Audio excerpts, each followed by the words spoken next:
Hey, everybody. Welcome to the Healing Collective. I'm Jen. I am one of the senior clinicians, and I'm joined by my colleague, Stacey. She's also one of our fellow senior clinicians. And we're going to talk a little bit today about right-brained healing and what that means. So Stacey, do you want to talk a little bit about what that means to you? What comes to mind when I say right-brained healing? For sure. Yeah, I think, what always comes to mind for me is my own healing journey. Mhm. And I did so much talking in circles and thinking and all of the different things, right? And just never felt like there was any movement. I was in talk therapy for years and never felt like there was any movement until I started working with right brain healing. And so what that is anything that activates the right side of our brain. The left side of our brain is where we're processing language and thinking and analytics and logic and all of that stuff. But our right side is relationship and emotion and connection and creativity. And so as long as I stayed in that left side, I didn't feel any different. I didn't feel any better. I just wasted a lot of money. And once I started getting into some more embodied work where I really wasn't allowed to talk much, I had to just do more, things started to shift. Yeah. It's interesting. I know for me, my mom was an artist growing up. So I grew up in like doing art and playing, and she also played guitar, so music, and like just being outside and being in my body all the time. And it wasn't until really, I guess, college, it was like, okay, well, art therapy, but it wasn't really until I started working with the Healing Collective and learning more about experiential therapy that I was like, oh, yeah, that makes sense. That like all the things that I used to do as a kid to be in my body and experience the world through my senses helps heal, as opposed to just talking about my trauma and just talking about what happened.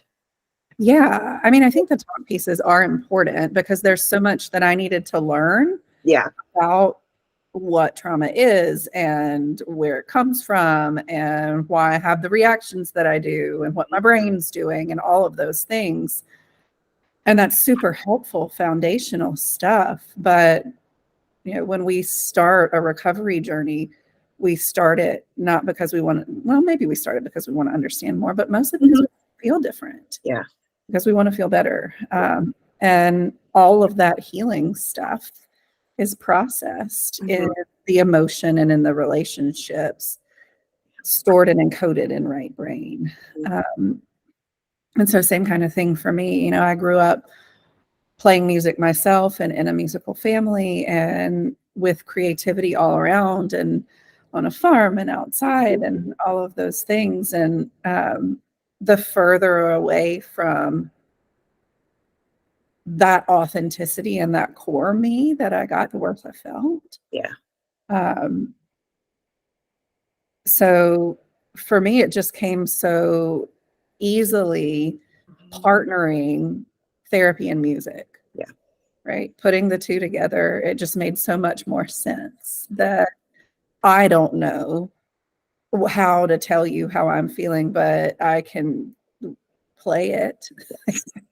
I can piano it for you, or I can give you a huge list of songs that can describe it or let you listen to it and you can feel it too. Yeah. And connect around it. Or, being in a space where creating something feels like moving energy and letting something flow where it wasn't before. It's just such a natural partnership, I think. I agree. I also find for me, it helps me sit with what I'm feeling. Mm-hmm. So for me, it's more the drawing, but not so much drawing. Like I really like, I've gotten into finger painting. Um, and I really like oil pastels because I can get messy with it, and it helps me really like sit and feel what I'm feeling without that emotion becoming so overwhelming. It's like I can channel it into something and I have a place to put it. Mm-hmm. And then I can look at it and reflect back on when I'm done. Um, what the heck just came out of me? Yeah. And Yeah. it's I don't know. I think that's been a big shift in my own recovery of just really really allowing what my internal experience is to kind of have a place to come out and go and make sense Yeah. in the world. For sure. I think one of the things that I learned about myself is that if I'm pressing and pushing and forcing answers, I'm in my pathology. I'm not in my recovery. And, you know, understanding is important, but pushing it doesn't get me anywhere. And so, you know, letting go of that need to understand, of that need to explain, or, you know, really just getting into it. And it doesn't have to have words. I can just play, or um, just draw, or just move. And I don't have to explain it afterwards as long as I know that I feel different. Yeah, love that. I love the like I don't have to explain it. Yeah. That really resonates for me because my pathology, I know I'm in my pathology when I'm over explaining. Mm-hmm. And I feel like I owe an explanation. I have to explain myself. I need somebody to understand why I did what I did or said what I said. And yeah, I really like what you're saying about like I don't have to explain it. Yeah. I can still express it and not have to explain it. Yeah. And then just letting it speak for itself, I think is Yeah. important, because, you know, you can dive into that work and then easily pop back into your head trying to make sense of it afterwards. So learning to just be in and let it be. Um, yeah, that's one of the things that I really love about working for the Healing Collective is there's so many different opportunities and ways that we support that right brain healing and support that bottom up. You know, we work at the beginning of the recovery journey to give the information. But it doesn't just stop there, because after we have the information, we got to work on moving what's stored. And you do such a beautiful job with that. Will you talk a little bit about how you work? Yeah. So a lot of times what I do once we get through some of that top down stuff, so that talking about information gathering and psychoeducation and understanding why my body's doing what I'm doing, getting more into the body work, I guess, the body work and the body of work, because that's where our trauma is stored. Mm-hmm. Our body remembers things, and our right brain also has those kind of picture memories or feeling memories or intuitive memories that our right brain might not make sense of or know as a memory, but our body, the sensory memory. Mm-hmm. So being able to find ways to help people get into their bodies and access some of that. Um, one of my favorite things to do is the dominant, non-dominant, Mm-hmm. um, because it feels like I'm having a conversation back and Mm-hmm. forth with myself, which is kind of cool. I'm one of those people who will always say like, "Oh, you should journal," and I hate journaling. I've tried journaling so many times. I have like 10 different empty journals with like the first page started. Mm-hmm. And since I've started doing the dominant, non-dominant on myself, Mm. or even in like my own recovery work, I have one that's like half full of just conversations back and forth with myself. Yeah. And so that one is the dominant hand. Bless you.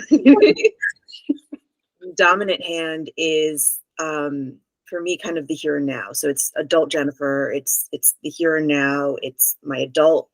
It's my right brain or my left brain.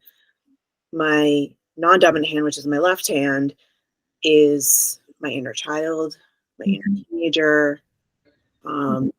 It can a lot of times show up as my critical parent, who I'm starting to develop a relationship with and learn that she's really just scared and trying to protect me. Mm-hmm. Have conversations back and forth with her has been super helpful. And I know that sounds kind of like I'm talking to the voices in my head and my different personalities. And I really believe that that's part of each of us has those different parts. Each of us has different pieces of ourselves that, you know, a lot of the right brain healing, a lot of the embodiment healing helps us connect back with those different parts of ourselves, connect back with our inner child to heal some of those core wounds from our family of origin that we, you know, weren't really aware were there. Mm-hmm. So even going back to like that information gathering, we identify what that wound is. Okay, Mm-hmm. great. So now I know what it is. I know that I feel like I'm not worth love. Mm-hmm. What do I do with it? And I Mm-hmm. feel like what you and I are talking about today, Stacey, this is the walkout. This is the what do I do with it? Yeah. This is the, you know, I'm gonna have that back and forth conversation, or I'm going to another thing that I do, and I think you do too, are mandalas and drawing mandalas and creating that safe space on a piece of paper for my inner child to come out and tell me why she's scared, or for my inner teenager to come out and express her anger. Mm-hmm. In my family of origin, anger was like, I was the peacemaker. I wasn't allowed to be angry. I had to help everybody else soothe their anger. Mm-hmm. So having that place for her to come out and just rage, Yeah, and really, really helpful. absolutely. And I agree with you. It might sound a little like talking to the voices in your head, but I guess kind of the way that I think about it is each phase of life that we move from and that we complete and move into the next phase, we don't just discard that version of us. It stays with us Mm-hmm. and holds those memories and holds those experiences. And especially, the younger versions of ourselves that are still there, that do still hold memory and experience and don't have the language to process what the feelings are.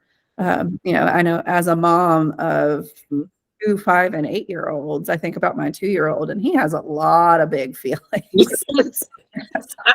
So many big feelings and not so many words to tell what they are. And so, when we're considering core wounding and wounding that is coming from times in our lives where we really didn't even have the language to or the capacity for understanding to process any of that, being able to tap into it through the bottom up right brain, creative healing spaces is so vital.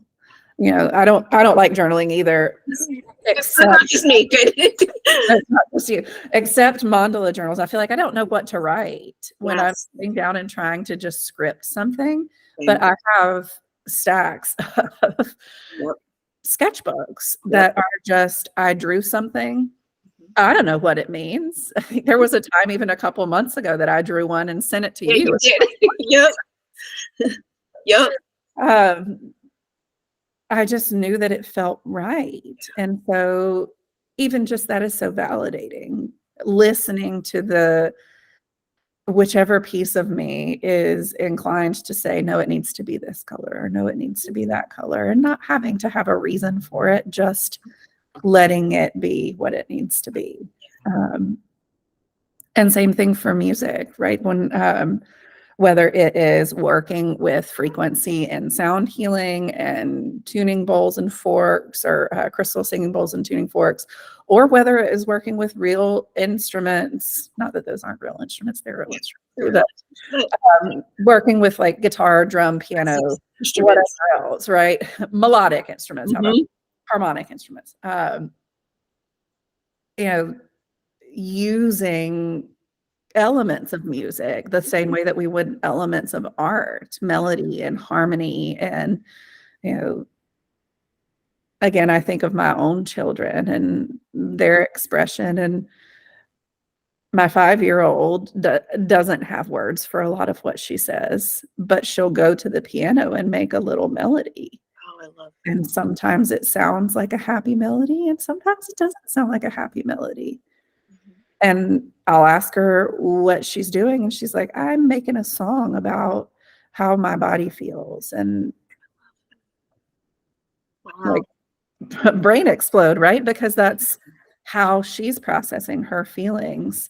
And it's exactly what we're talking about with right brain healing, and allowing other younger, less verbal parts of ourselves to come into conversation when there's tools that are available that are not just talking. Yes. I love that. Can you say more about the sound healing? I know you just recently completed a course on that, and you have your bowls now, which are so beautiful. I do. Sound healing, honestly, I align sound healing a little bit more. So looking at the two and comparing the two with a board certification in music therapy, and then also a certification in sound healing, I honestly align the sound healing a little bit more with energy work. Oh, okay. Because when I'm talking about music therapy, I'm really talking about the use of music intentionally, prescriptively, using those elements of music the same way that we would use form and depth and different elements of art, versus when I'm using sound healing modalities, it really is about stimulation of specific frequency and specific energetic space. Each of our chakras has connection to specific frequencies. Everything is energy, and everything in our body resonates.